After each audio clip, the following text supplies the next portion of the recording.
Une rencontre longtemps attendue et d'une convivialité inespérée. Les hôtes de la ministre de la Solidarité et de la lutte contre la pauvreté, rassurés d'emblée par l'accueil, se sont débarrassés de toute aporie et de la crainte du premier contact. Elles ont exprimé leur reconnaissance au président de la République et au gouvernement pour toutes les attentions dont elles sont l'objet. Ces femmes, mamans et tutrices légales de ce qu'on appelle les pupilles de la nation, ont saisi l'occasion pour crier leur angoisse relativement à l'avenir de leurs enfants. Nous faisons des petits commerces pour pouvoir subvenir aux besoins de nos enfants, pour pouvoir les scolariser et voir qu'après le baccalauréat, beaucoup restent en chemin, vraiment ça nous fait mal. Ils sont aussi les enfants de la nation et qui ont besoin aussi d'être à leur place aussi pour construire ce pays.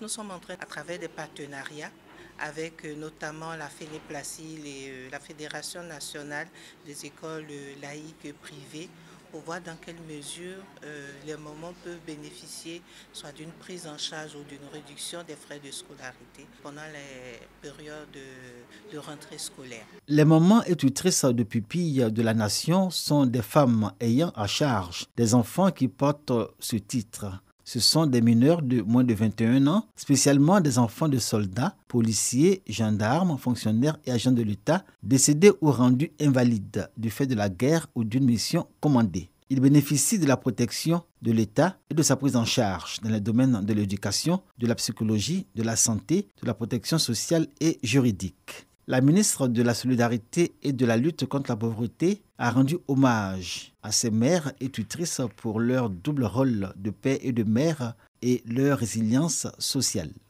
En proposant la loi 2014-137 du 24 mars 2014 portant statut des pupilles de la nation, Monsieur le Président de la République, Son Excellence Alassane Ouattara, entend exprimer la solidarité réconfortante de la nation envers les enfants et envers vous, les épouses et les parents, qui avez souffert et continuez de souffrir de la perte brutale des géniteurs des pupilles de la nation. Nous avons instruit la direction de l'assistance aux pupilles de l'État et aux pupilles de la nation, en collaboration avec la direction des affaires juridiques et du contentieux, au fin d'élaborer un projet de décret d'application de la loi portant pupilles de la nation. 245 pupilles de la nation sont recensées à ce jour selon le ministère de la Solidarité et de la lutte contre la pauvreté. Les mères et tutrices légales de ces enfants sont réparties, toutes heureuses de leur rencontre, avec le sentiment que les pupilles dont elles ont la charge ne seront pas les oubliées de la nation.